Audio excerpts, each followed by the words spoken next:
沈家小姐中了奇毒，要与心上人圆房才可解。她的心上人是我的夫君，沈家献上黄金100两，请他娶沈小姐为妻。他犹豫不决，我淡定道：可以，但得加钱。我重生到了沈家上门的这一天，沈娉婷她娘带着黄金100两，对着贺怀安说：你和娉婷从小一起长大，现如今要眼睁睁地看着她送死吗？你救救她！义母求求你了！贺怀安为难地看向我，用眼神向我求助。我低着头，假装不知。上一世，我接收到他的目光，直接冲上去将他拽至自己身后，想也不想地拒绝了这荒谬的想法。这天下哪有必须和心上人圆房才能解的毒？更何况他的心上人是和我成亲半载的夫君。我当时一口咬定沈娉婷在装病，所以即便沈母跪在地上求我，我也没有松口答应。可我没想到，不久后，沈娉婷真的因病离世，她爹娘也因此大受打击，很快便举家搬迁，离开了京城。贺怀安把他的死归咎到我的头上，他表面上和我恩爱有加，实则在我的饭菜中加了慢性毒药。我死时，他在床前告诉了我所有真相，我才知他恨我入骨。可我那时肚里已有了他的骨肉，我哭着求他放过这个孩子。可只怪他命不好，选了你做娘亲，你们母子俩都去给聘灵偿命。我怀着巨大的恨意和不甘，气绝身亡。直到我死后，我才知道沈娉婷并未真的死去，她故意做了这样一个局，目的就是为了让贺怀安后悔，对他念念不忘。若是成功，她如愿嫁给他，从商户之女成为探花夫人；若是失败，她也能借此成为他的白月光，被他一辈子记在心上。不管怎么算，都是稳赚不赔的买卖。可没想到，上天竟给了我重来一次的机会。沈母咬了咬牙，跪下道：怀安，你就当可怜可怜我，我只有这一个女儿，你忍心让我和你依附白发人送黑发人吗？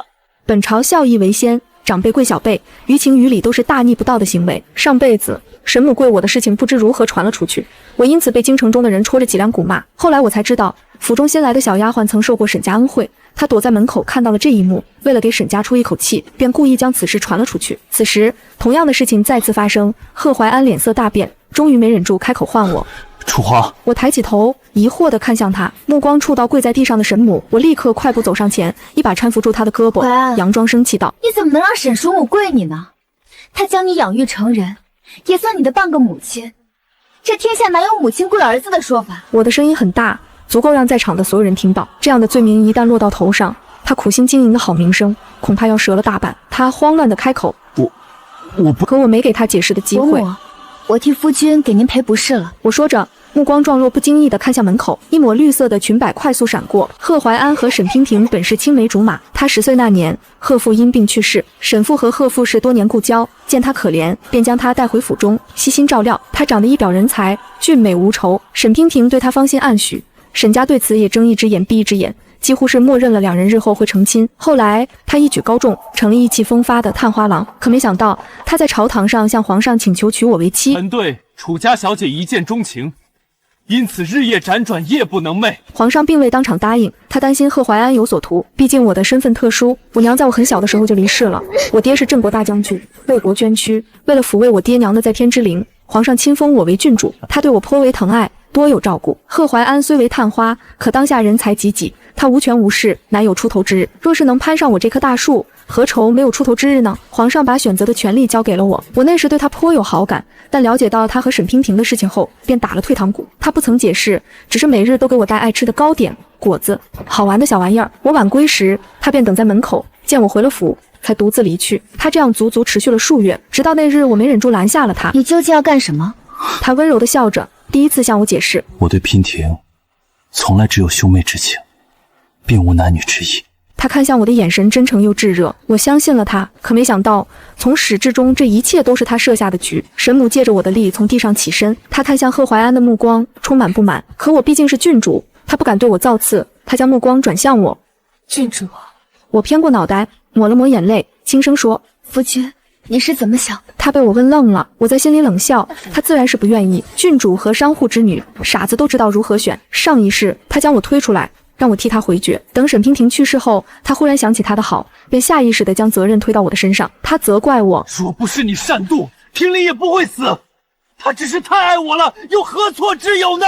可他选择性的遗忘，其实是他自己不愿意，是他为了权势牺牲了他。这一世，我不会替他背锅。沈母带着希冀地看向他，可他注定要失望。他下定决心，咬咬牙：义母，我的心中只有楚华一人，是我不能答应。又急忙补充道：我会替娉婷寻遍天下名医为他解毒。可沈母哪里还听得进去？她双目通红，整个人摇摇欲坠。我假装不忍，偏过头不看她，衣袖下掩着的嘴角却早已扬上了天。沈母离开时脚步虚浮，整个人像是老了好几岁。不出1日，京城众人便知道亲手将贺怀安养大的沈母向他下跪的消息。这次被戳着脊梁骨骂的人成了贺怀安，朝堂上的人借此参了他好几本。皇上专门来找过我，他想问问我的想法，可我只是笑了笑。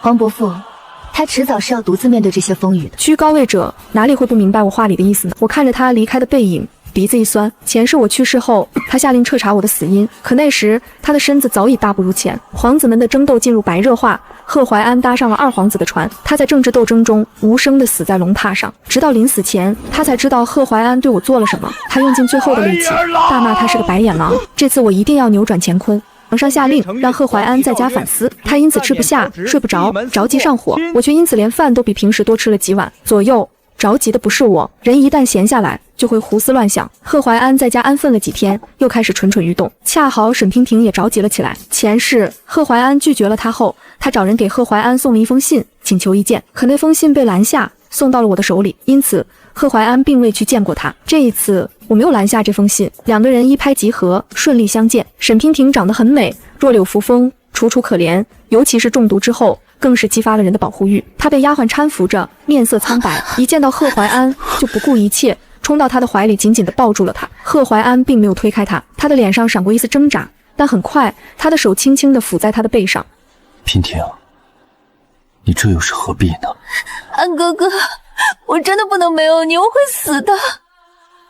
你敢说你的心里真的没有我吗？贺怀安偏过头不看他，他踮起脚亲在他的唇边，他整个人一抖。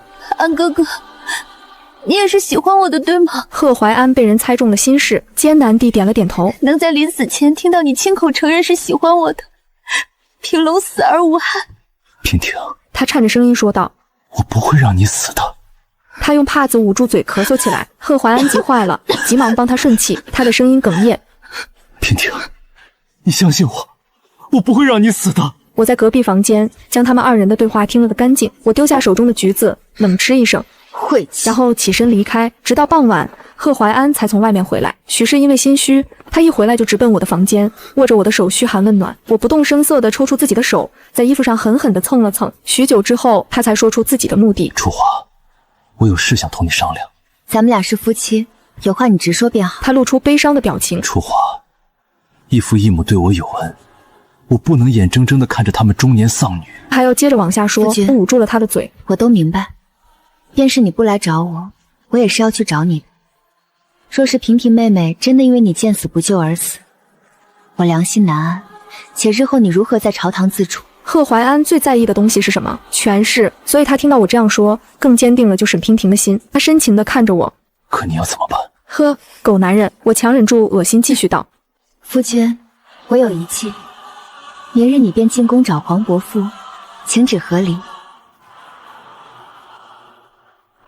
这怎么行？我伸出手，轻轻地抚摸着他的脸庞。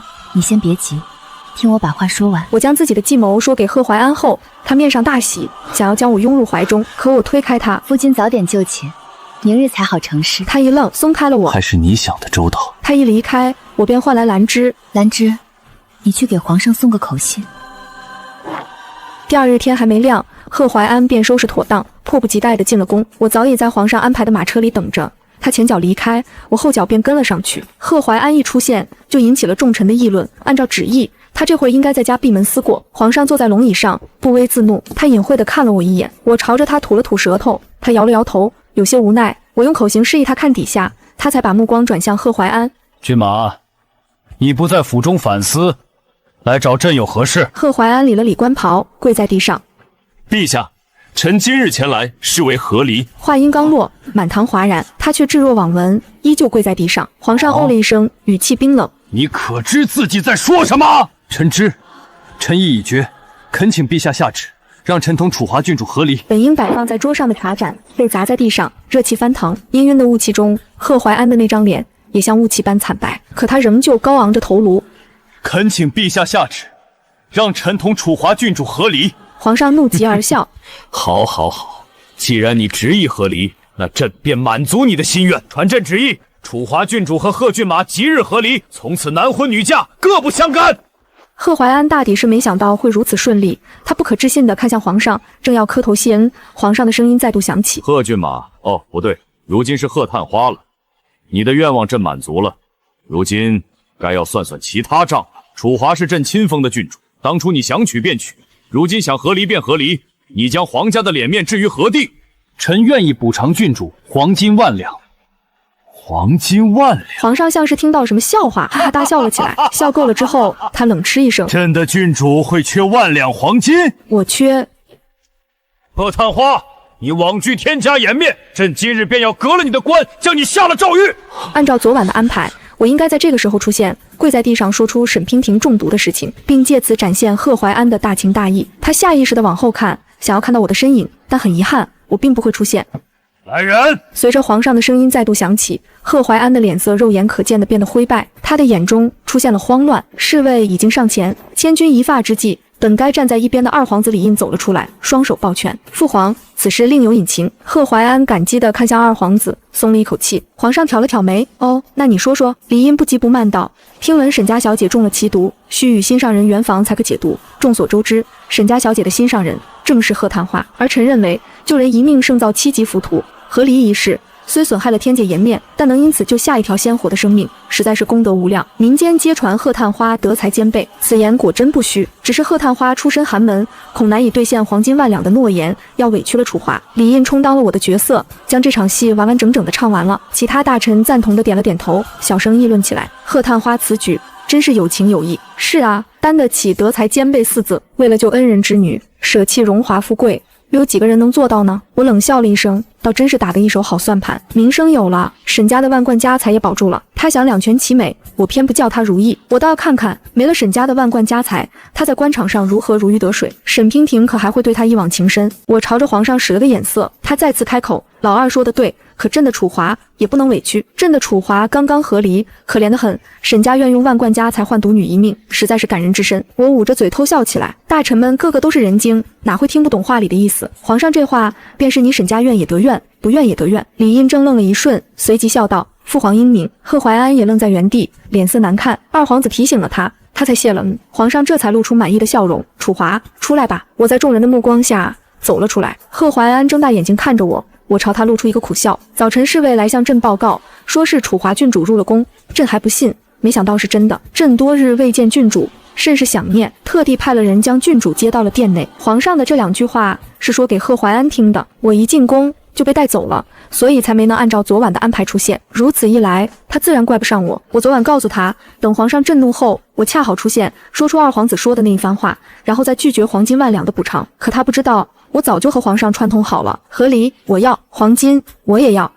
回府的路上，贺怀安脸色铁青，连半个眼神也不曾分给我。我在心里偷笑，面上却一脸委屈。我拉了拉他的衣袖，渲然欲泣：“夫君可是怪我了。”他不说话，我落下一滴泪，有些生气。我哪里知道会发生这样的变数？他叹了一口气，握住了我的手：“楚华，我心疼你还来不及，哪里会怪你？我只是……”他沉默着不说话。我试探性的开口询问他：“夫君，你是不是在担心沈家？”他点了点头。义父义母上了年纪，娉婷又打小娇生惯养，没了银钱。我笑了笑：“夫君不用担心，我的便是你的。皇上下了旨意，不敢不从。可夫君放心，等沈家的地契、铺子、银钱过到了我的名下，我便立刻转给夫君，这样沈家二老和娉婷妹妹就不用受苦了。”贺怀安深情地望向我，将我搂入怀中：“得妻如此，夫复何求？楚华，你放心，待娉婷解了毒后，我便同她和离，我们重新成亲。我的心中自始至终都只有你一人。”我羞涩地点了点头，白眼却翻上了天。等我得到了沈家的万贯家财，你是哪位？对不起，不认识。刚回到郡主府，沈父和沈母再次带着黄金上门，朝堂上的事儿就像是一阵风，很快就吹到了沈家。但他们大概没了解事情的全貌，以为沈娉婷有了救，却不知代价巨大。他们捧着黄金，满脸欢喜，瞧着我的目光隐隐透着得意，好像是在说郡主又如何，还不是个下堂妻。我在侍女的搀扶下，在贵妃榻上坐下。沈母迫不及待地走上前：“郡主，黄金。”我掀起眼皮看了他们一眼，打断了他的话：“娶沈娉婷可以。”他们二人对视一眼，欢喜一场。可我接下来的话却让他们2人僵在原地。得加钱，这是何意？我捂着嘴佯装惊讶：“沈伯父不知，本郡主还以为夫君和你们打好商量了呢。”沈父看向我：“陛下同意和离一事，但夫君在朝堂上说愿意将沈家的万贯家财补偿给本郡主，陛下想为本郡主争口气，便应了下来，待沈家的家产全部过户到本郡主的名下，陛下便下旨允本郡主和离，为娉婷妹妹和夫君赐婚。如此一来，也算是名正言顺。沈母的脸色白如纸张，沈父捂着心口，他怎么敢？我丝毫不担心挑拨贺怀安和沈家的关系后，沈家会因此反水。毕竟沈家就这一个女儿，沈父对沈娉婷崇上了天，为了沈娉婷，他就算再恨贺怀安，最后也得乖乖奉上家产。果然，3天后，沈父再次上门，他佝偻着腰，整个人像是老了10几岁。他一见我就跪在地上求郡主成全，他的头磕在地上，发出一声闷响。听说沈娉婷的毒更严重了，连床都下不了，昨日更是咳了好几次血，大夫下了最后通牒，若是再不解毒，他就只剩下5日光景。沈父连夜变卖了家产，求到了郡主府。我计算着时间，看向侧门，贺怀安正好冲了出来，他的眼中布满红血丝，神色焦急。义父，娉婷她。沈父抬头看向他，老泪纵横。他快不行了。贺怀安转头看向我，圣旨给我。我冷冷的道，陛下说了，待所有家产过户到本郡主的名下后，方可给你圣旨。他一心扑在沈娉婷的身上，并没有注意到我语气中的冷漠。沈父听到我的话后，急忙换人拿来一个小箱子，又从怀里掏出一张纸。郡主，这里面便是沈家所有的地契、商铺、银票，这是过户契约。他双手颤抖，您签了吧？我招了招手。兰芝走上前接过箱子，开始清点。一炷香后，他朝着我点了点头，我这才拿起放在一边的笔，签上了自己的名字，按下了手印。兰芝捧来圣旨，贺怀安一把夺过圣旨，朝着门外飞奔而去。沈父看了看我，咬牙离去。我缓缓勾起唇角。从宫里回来之后，贺怀安便被变相软禁在郡主府。我无视调从他院里送到沈府的一封封书信，相反，我故意放松看管，为的就是让贺怀安写信说服沈父。保险起见，我买通了沈娉婷的贴身丫鬟丹桂。沈娉婷喜欢用中毒的手段，那我就让他真的中毒。如今他身上的毒正是上辈子贺怀安用在我的身上的，也算是一报还一报。可我不是有耐心的人，给他用的剂量自然不少。大夫也被我买通，目的自然是尽快得到沈家家产。3管齐下，沈父果然把家产乖乖奉上。其实若是我真的想要得到沈家家产，倒也不必如此大费周折，皇上随便找个罪名，沈家便会灰飞烟灭。可一来我求的是名正言顺，不愿让皇上因为我而背上骂名；二来我想看看没了金钱权势，他们的爱情能坚持多久。如今我有钱有闲，该好好的从贺怀安身上讨回一切了。贺怀安和沈娉婷当晚就成了亲，但沈家如今已是普通人家，只是匆忙举行了仪式，圆房才是重中之重。兰芝问我是不是真的要把沈家的家产过户到贺怀安的名下，我笑了笑，我又不傻。第2日天还未亮，我便领着郡主府一众人大张旗鼓地来到了沈府。沈府的大门很气派，院内亭台楼阁精美别致，贾冠会见风使舵，见到是我，立刻就敞开大门将我迎了进去。我在园内转了好一会儿，贺怀安和沈家一行人才姗姗来迟。才1日不见，贺怀安就红光满面，与昨日判若两人。沈娉婷眼含春水，眼神黏糊糊地追随着贺怀安，就连走路也需要人搀扶。看来贺怀安把他喂得很饱，只是不知道他这被我下了药的身体还能喂饱他多久。我正想得入神，贺怀安已经怒气冲冲地来到了我的面前。楚华，你这是在干嘛？他还当自己是那个被我捧在掌心的骏马，对我呼来喝去。我嫌弃地看了他一眼，又将目光转向沈父。沈伯父，咱们昨日签的契约，你可是忘了？沈父如坠冰窟，他求助地看向贺怀安。贺怀安得意地笑了笑，楚华，你不说我都忘了。如今我和娉婷已经成婚，你把沈家的家产过户到我的名下吧。我朝着他勾了勾手指，他靠近我时，我扬起巴掌狠狠地甩在他的脸上，清脆的声音响起，他被打得愣在原地。我甩了甩发麻的手掌，心中痛快。沈娉婷扑到他的身上，满眼心疼地看着他，安哥哥，你没事吧？他反应过来，怒火中烧。沈娉婷恶狠狠地望向我，你怎么能这样对安哥哥？我在侍卫搬来的太师椅上坐下，你算个什么东西，也敢跟本郡主大呼小叫？本郡主是从一品郡主，你一介庶民，不贵也就罢了，也敢质问本郡主？沈娉婷终于反应过来，她害怕地缩在了贺怀安的身后。贺怀安正愣了一瞬，语气放缓了些。楚华，我再次扬起手，一巴掌打在他的左脸上，这下对称了，舒服了。贺怀安，沈家人不懂也就罢了，你混迹官场也不懂，你一个五品官，哪里来的胆量敢直呼本郡主的名字？跪下！他似乎还想说些什么，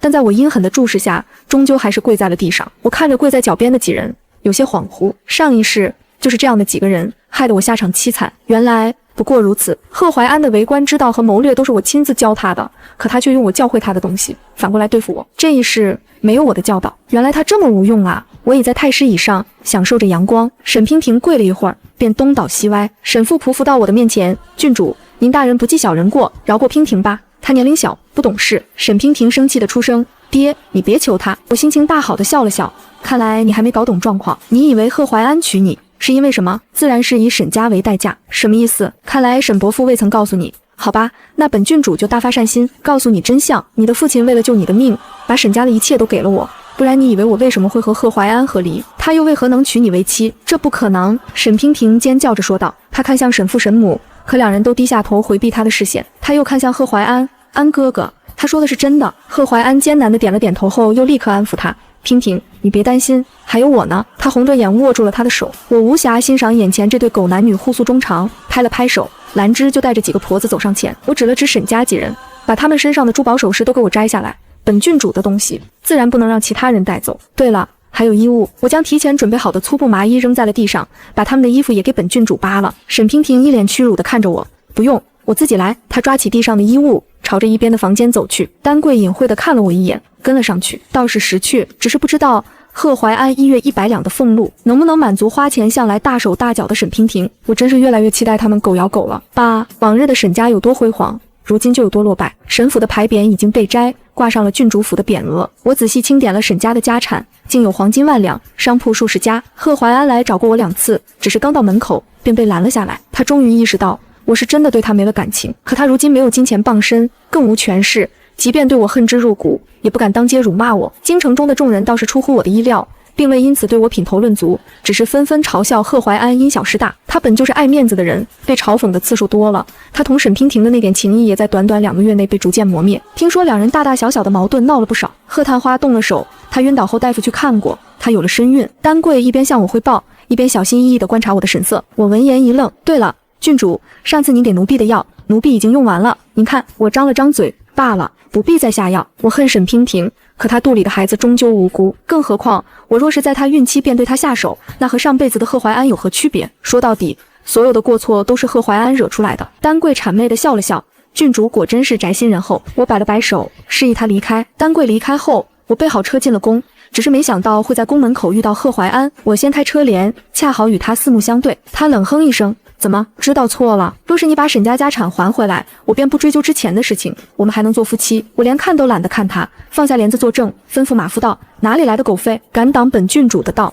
直接撵走。马夫应了一声，贺怀安只好乖乖让开。擦肩而过时，我听到他的声音响起：且等着吧。我笑了笑，那就等着好了。上一世二皇子和贺怀安能成功，不过是出其不意。皇上是个宽厚的人，对李印异常信任，却不知这份信任最终让他丧了命。这一世李印在朝堂上替贺怀安说话，过早地暴露出两人的关系，再加上我的推波助澜，皇上早就派人调查了李印。真没想到，他站在窗前看向窗外的天，这些孩子中我最疼爱的就是老二，可他却背着我豢养私君，笼络大臣。楚华，你说朕该怎么办？我走到他的身后，轻声唤他：黄伯父。有些路走了便没有回头的余地了。他的双肩陡然下沉，罢了，你先回去吧。我从殿内退出，望向他的背影，我知道他在做抉择，而且这个抉择很难，但很快我就知道了他的选择。朝堂被进行了一次大清洗，李印的事情被捅了出来，满朝震惊。他被贬为庶人，派去看守陵园，永世不得入京。和他交好的大臣被贬的贬，被流放的流放。贺怀安倒是运气好，因为他同李印的关系并不如前世深厚，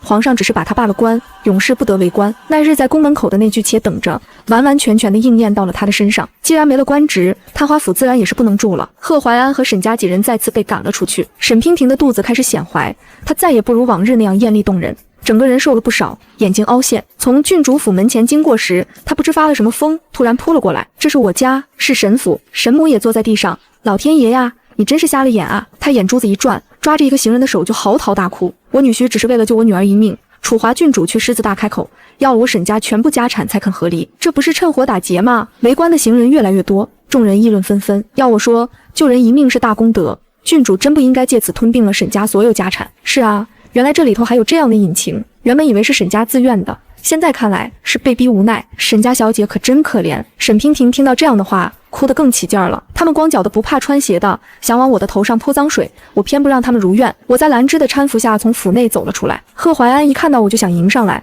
可在我刀子般的眼神中，最终他还是没敢挪脚。我来到沈娉婷的面前，居高临下的望着她，我顾念着给你留情面，可没想到你自己不想要脸。既然如此，别怪我无情。他嗫嚅着唇，你是什么意思？我看向跪在他身边的丫鬟丹桂，你来说说，你家小姐真的中了那什么不与心上人圆房就要死的毒吗？沈娉婷抬头看向我，目眦欲裂，我当然中了毒。可丹桂的话彻底打破了他的谎言，回禀郡主，我家小姐根本没有中毒，她不过是想嫁给贺探花，才想了这么个办法。丹桂的话音一落，所有人都看向沈娉婷，沈父摇摇欲坠。娉婷，丹桂说的是真的，奴婢有证据，此方法是我家小姐从一个云游道士处听来的。后来他专门给这道士写过信，询问这种毒是否真的存在。那道士回信说这天下哪里会有这种毒。丹桂边说边从怀里拿出一封信，沈父想也不想立刻拿过去拆开，在看到信上的内容时，他整个人瘫坐在地。众人看到这样的景象，哪里还不明白？更加可笑的是贺怀安，他在听到这样的话之后，才明白自己受了骗。他突然冲到我面前，跪在地上：楚华，我错了，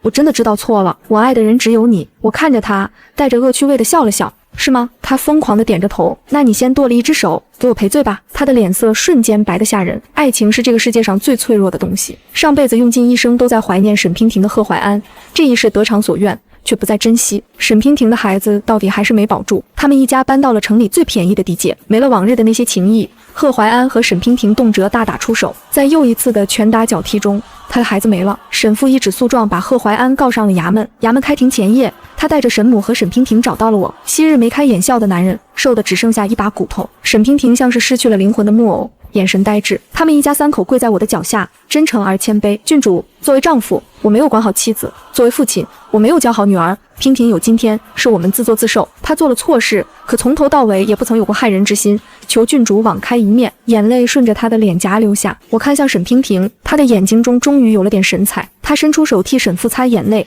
可那眼泪却越来越多。他们一家三口抱在一起，哭得不能自已。许久之后，沈娉婷擦干眼泪，眼神坚定：郡主，我自己犯的错，我自己承担，是我识人不清，害了父母，害了自己，也害了……他的手轻轻地抚在小腹上，也害了我未曾谋面的孩子。你想要什么？我问他。我要贺怀安死。他咬紧牙关，恨意弥漫。倒是难得有一件事让我和他达成了一致，本郡主自会帮你达成心愿。只是你们俩如今是夫妻，他所犯之罪不足判死，我会和府衙打好招呼。他点了点头，朝着我露出一个笑容。从前他明艳美丽，我却觉得他丑陋；如今他面如菜色，可我却觉得他美极了。只是我不曾想到，那是我见他的最后一面。他回到和贺怀安的住所，换上新衣，发间簪了路边摘来的野花。他又恢复了往日的小意温柔，然后在贺怀安睡着时，拿起放在枕头下的剪刀，塞到了他的手里，而后用力地捅进了自己的心脏。沈父和沈母来时，他已经断了气，鲜血染红了整个被褥。他用这样惨烈的方式拉着贺怀安一起下了地狱。他没有杀死贺怀安，我想他是不想让自己成为杀人犯，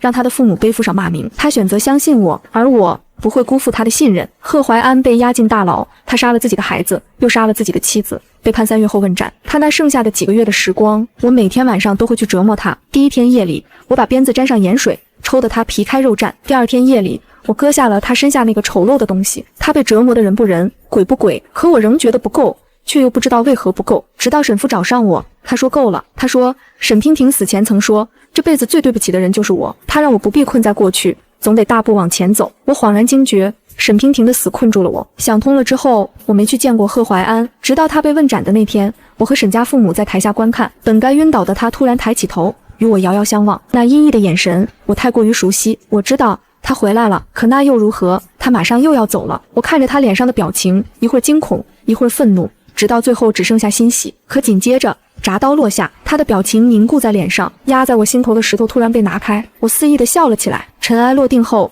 沈父和沈母离开了。走之前，我把那张家产过户的契约书还给了沈父，可他没有接。他笑笑，都这把年纪了，要这些东西也没有用了。我们打算好了，寻个小山村种种地，养养鸡。我祝他们一路顺风。他点了点头，朝着门口走去，又回过头来看我。郡主若是不嫌弃，便到村子里来找我，我炖鸡给你吃。我扑哧一笑，好啊，那本郡主还要吃烤鸡。他哈哈大笑起来，可以，得加钱。我是沈娉婷。上一刻，我还躺在破败的小屋中，将剪刀塞进熟睡的贺怀安手里，狠狠捅进自己的心口。鲜血漫出时，我望着他金黄的脸，只剩滔天的悔意。我错了，错把豺狼当良人，错把恩人当仇敌，错让疼爱我的父母为我散尽家产，受尽屈辱，错让自己落得家破人亡、含恨而终的下场。楚华没有错，错的从来都是贺怀安，是他利用我的情谊，利用沈家的养育之恩，踩着沈家的尸骨攀附权贵，是他薄情寡义，得手后便弃我如婢女，对我拳脚相加，害死我的孩子，是他将所有过错推给我，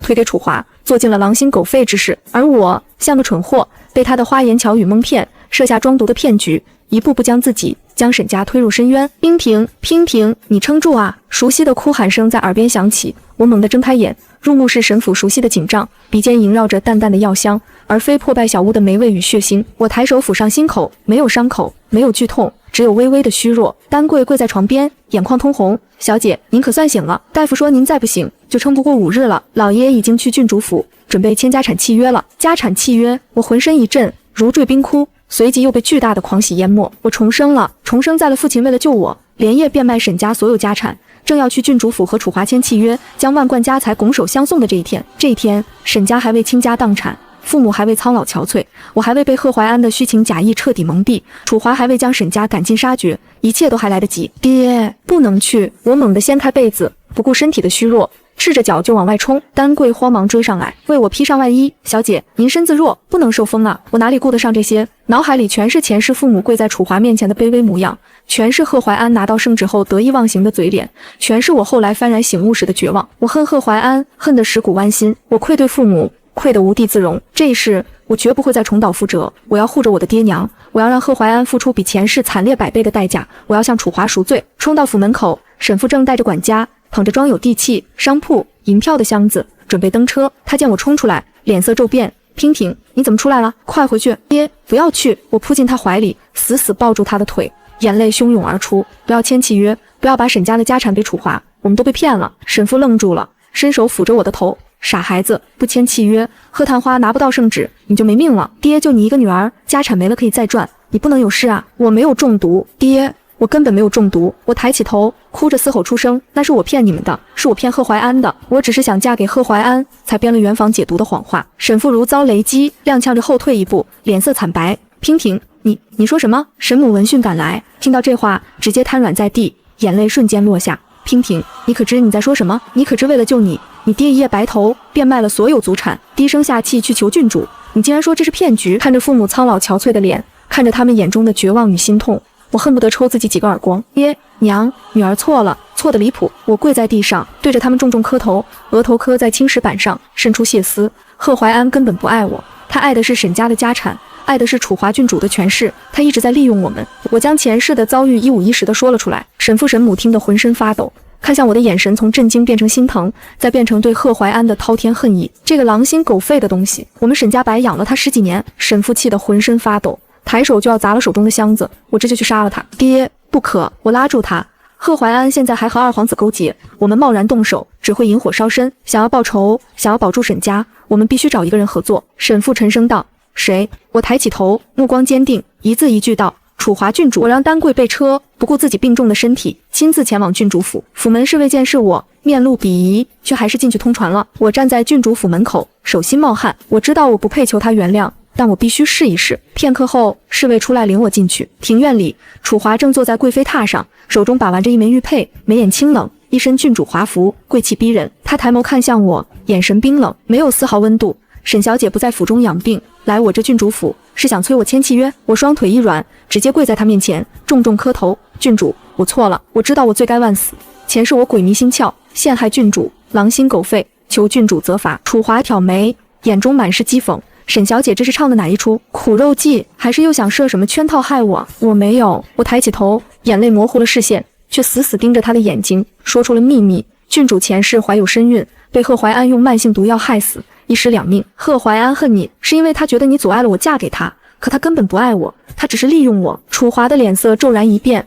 握着玉佩的手猛地收紧，指节泛白。他终于正视我，眼神从冰冷变成审视。你怎么知道我重生了？我哽咽着将一切和盘托出。我知道了所有真相，我恨透了贺怀安，我愧对郡主，愧对我的父母。我来是想和郡主合作，一起扳倒贺怀安。我愿为郡主做任何事，赎罪偿错。我将贺怀安与二皇子李印私会的时间、地点，他暗中勾结大臣的书信，他觊觎皇权的野心，一一说了出来。楚华沉默地看着我良久，他缓缓起身，走到我面前，居高临下地看着我。你凭什么让我信你？你前世害我至此，我凭什么与你合作？凭我恨贺怀安入骨，凭我想护我父母周全，凭我愿意以性命担保。我抬起手，对着他起誓，若我有半分虚言，若我在帮贺怀安半句，我沈娉婷不得好死，沈家永世不得翻身。我看着他的眼睛，真诚而愧疚。郡主，前世是我蠢，被贺怀安蒙骗，害你受苦。这一世，我只想让贺怀安身败名裂，血债血偿，只想保住我的爹娘，只想向你赎罪。你若信我，我们联手；你若不信，尽管杀了我，我绝无半句怨言。楚华盯着我看了许久，眼中的冰冷渐渐散去，取而代之的是一丝了然与冷冽。他转身走回贵妃榻，坐下，淡淡开口：“起来吧。”我心中一松，知道他答应了。贺怀安此人野心勃勃，薄情寡义，留着终究是祸患。楚华把玩着玉佩，语气平静：“你既重生，又握有证据，与你合作，与我有利。但我丑话说在前头，若你敢耍花样，我会让你和沈家比前世惨10倍。我不敢，我绝不敢。”我连忙起身，恭敬地站在一旁，全凭郡主吩咐。楚华勾了勾唇角，眼中闪过一丝腹黑的笑意。很好，那我们就好好陪贺怀安玩一场，让他尝尝从云端跌入泥沼、万劫不复的滋味。我们很快制定了周密的计划。贺怀安很快就急匆匆赶到了沈府，他一脸焦急，眼中却藏着对沈家家产的贪婪。娉婷，你怎么样了？义父呢？契约签了吗？他一进门就握住我的手，语气关切。若是前世，我定会被他这副模样骗到，可现在只觉得无比恶心。我强忍着反胃，装作虚弱的样子，靠在他怀里，泪眼婆娑。安哥哥，我好怕爹去郡主府了，我好怕他签了契约，沈家没了，你以后会嫌弃我。贺怀安心中一喜，面上却温柔地抚摸我的头发。傻丫头，我怎么会嫌弃你？只要能救你，沈家的家产算什么？等我娶了你，我们再慢慢赚回来。等我借沈家的财力攀附二皇子，日后定能飞黄腾达，让你做一品夫人。他果然亲口承认了，我心中冷笑，面上却更加依赖他。安哥哥，我就知道你对我最好。对了，昨日我看到你与二皇子殿下在茶楼私会，你们在说什么呀？贺怀安脸色微变，连忙掩饰，不过是谈论朝堂之事，你一个女子不必知晓。我装作乖巧的点头，暗中将他的话一字不差地记下来，回头就传给了楚华。与此同时，沈父按照计划去了郡主府，以家产清点有误为由，拖延签契约的时间。楚华也配合着，故意刁难，让贺怀安急得团团转，却又无可奈何。贺怀安以为一切都在他的掌控之中，一边哄着我，一边催促沈父签契约，一边暗中与二皇子联络，谋划着夺权大计。他做梦也想不到，他最信任的2个人早已联手，布下了天罗地网，只等收网。3日后，皇上早朝，楚华作为郡主奉旨上朝，沈父则以告发逆臣为由，一同觐见。贺怀安还穿着他的探花官服，意气风发地站在朝臣之中。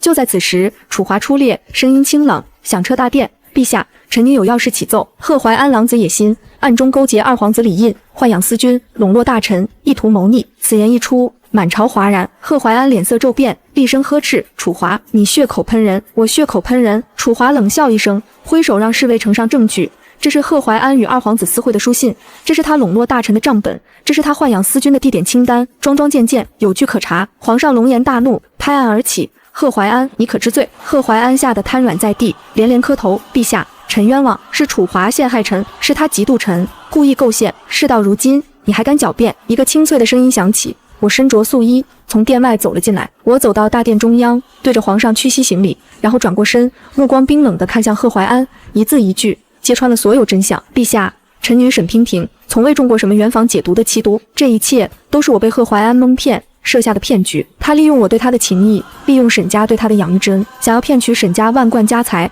攀附郡主权势，再勾结二皇子，谋夺皇权。他口口声声说爱我，实则只是把我当成棋子，把沈家当成垫脚石。我将所有证据一一呈上，包括贺怀安哄骗我的话语，他与二皇子的密谋，他算计沈家的全过程。真相大白，满朝文武震惊不已，纷纷怒斥贺怀安狼心狗肺，忘恩负义。二皇子李印还想狡辩，却被楚华早已安排好的人证物证堵得哑口无言。皇上怒不可遏，当即下旨，二皇子李印贬为庶人，永世囚禁陵园，贺怀安打入天牢，判斩立决。贺怀安瘫在地上，面如死灰。他看着我，看着楚华，眼中满是不敢置信与怨毒。娉婷，你竟然背叛我！我看着他，眼中没有丝毫怜悯，只有恨意。贺怀安，我从未背叛你，我只是看清了你的真面目。你欠我的，欠沈家的，欠楚华郡主的，今日该还了。楚华走到我身边，淡淡开口：“狼心狗肺之人，本就不配活在世上。”斩立决的圣旨下达，贺怀安被立刻押赴刑场。这一次，他没有前世3个月的苟延残喘，铡刀落下，瞬间身首异处，连挣扎的机会都没有。大仇的报，我却没有丝毫快意，只有满心的平静。前世的爱恨情仇，随着贺怀安的死，彻底烟消云散。沈家保住了所有家产，沈父沈母看着我，眼中满是心疼与欣慰。我跪在他们面前，再次磕头：“爹娘，女儿以后再也不会任性妄为，一定会好好孝顺你们。”沈父沈母连忙扶起我，泪流满面：“傻孩子，你能醒悟，比什么都好。楚华站在一旁，看着我们一家三口，眼中闪过一丝柔和。我走到他面前，对着他深深一揖：“郡主，多谢你，前世之错，我此生难偿。往后我与沈家永远感念郡主的恩情。”楚华笑了笑，还是那副飒爽的模样：“不必谢我，我们只是合作共赢，你能醒悟，也算迷途知返。”我看着他，忽然想起前世他那句得加钱，忍不住弯起唇角：“郡主，日后我若来京城叨扰，可否还能吃到郡主府的好茶？”楚华挑眉细谢道：“好茶可以有，只是得加钱。”我们相视一笑，前世的隔阂与仇恨在这一刻彻底烟消云散。几日后，我与父母决定离开京城，寻一处山清水秀的小山村，归隐田园。京城的繁华与纷争都与我们再无关系。离开那天，楚华亲自来送我，他递给我一个锦盒，这里面是一些银两与药材，你身子弱，好好调养。我接过锦盒，心中温暖。郡主，后会有期，后会有期。马车驶离京城，我望着窗外渐行渐远的郡主府，心中一片坦然。这一世，我赎清了罪孽，护住了父母，报了血海深仇，终于可以安稳度日。而楚华也彻底摆脱了前世的梦魇，重拾镇国将军之女的飒爽，手握权势，护得自身周全，受百姓爱戴，活成了最耀眼的模样。夕阳西下，马车驶入青山之中，炊烟袅袅，岁月静好，所有的仇恨与纠葛都化作过往云烟，往后余生皆是坦途。